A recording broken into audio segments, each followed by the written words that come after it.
I was, yeah. Let's have a short story time. So, let me see.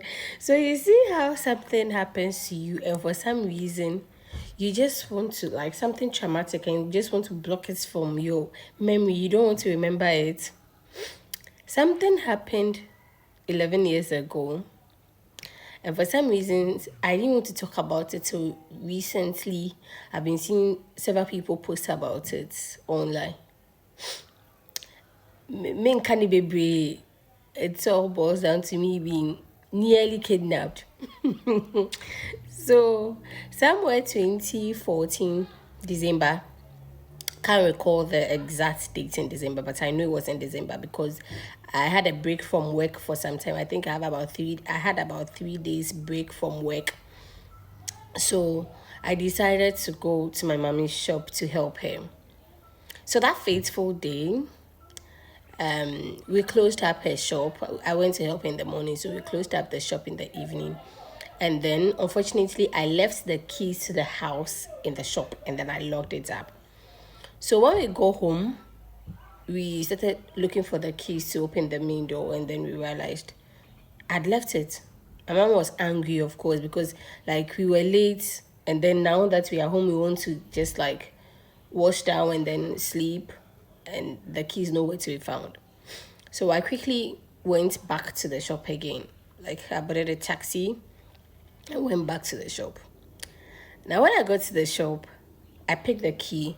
And because I was in a hurry, I didn't want to like walk back to town and go and pick the vehicle going to Old Estate because we were staying at Old Estate. Koforidua, those who know Koforidua, Old Estate. My mom's shop is at Agata, so you know, just opposite the Pentecost International Worship Center.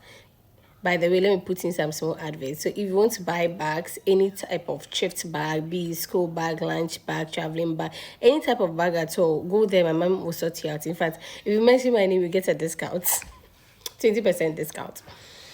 So I went to pick the keys, and I didn't want to go back to town to pick all the state car.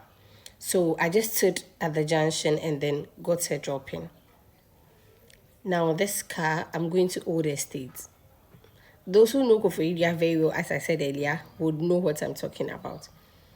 When we got to Old Green Junction, the restaurant there, the Ichi, you know the driver's supposed to branch right, towards Old Estates.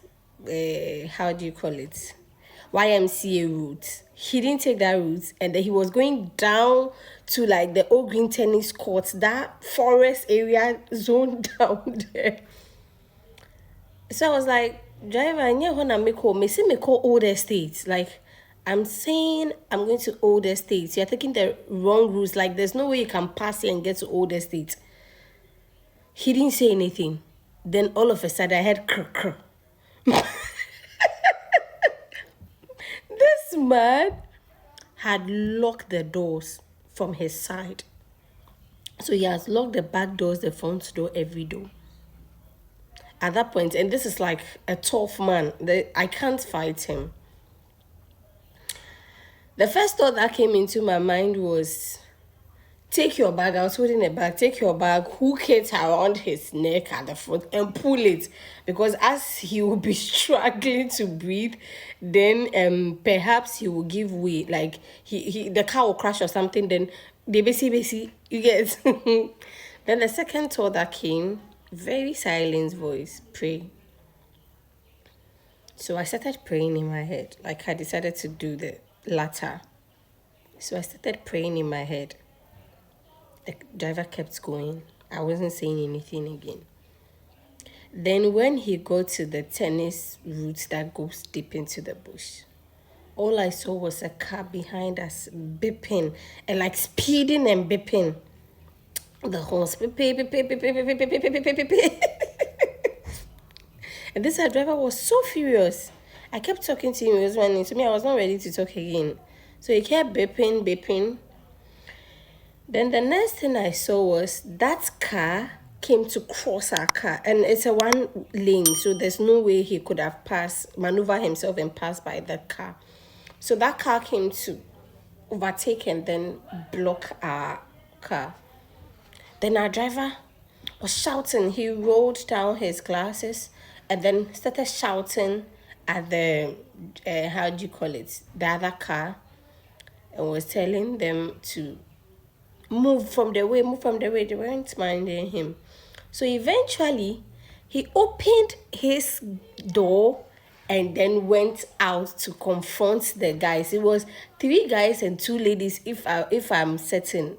Three guys. I recognized one of the guys later. I recognized him. So later, when I saw him in town, I knew he was the one. He was a police student. So I knew those were police students. And they were a bit drunk. So like the way they were doing their things, they were just shouting all over and they were trying to fight the driver. And when the driver went out to confront them, I just took my bag, passed through where he passed and went out. That's his side of the door. Phew. I didn't even want to stand to know what was happening. What? Phew. I started running. My sister would say 440. I've never run in my life like that before. I started running. I ran all the way till I got back to the old green, and then I took the YMCA route. As I was going, I was running and cars were beeping. Am I okay? I wasn't minding anybody until, oh, shout out to Nana. Is it Nana or Kwame? There's a guy that was staying on our route, the Basashia house. That's route. You were working with MTN by then. Thank you so much. Today I'll tell you why I didn't respond to anything he said that night. So this guy, so there were lots of cars. At this point, I didn't even want to pick any taxi again. I didn't want to pick any car. So I just wanted to run back to the house. If it would take me 1 hour, I didn't care at all.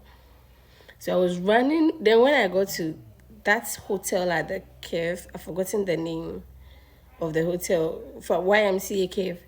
Then this car came to stop there, and he was like, Keke, Keke. So the guy was calling Kekeli, Kekeli.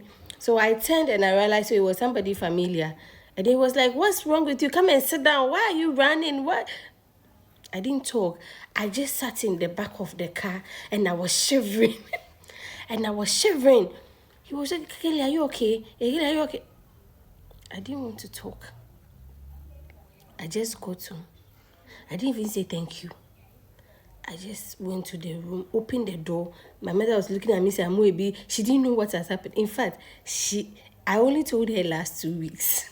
When she was telling me about kidnapping cases, that I told her, she was like, you are wicked, though. Like, so you hate this. I was like, I didn't want to talk about it.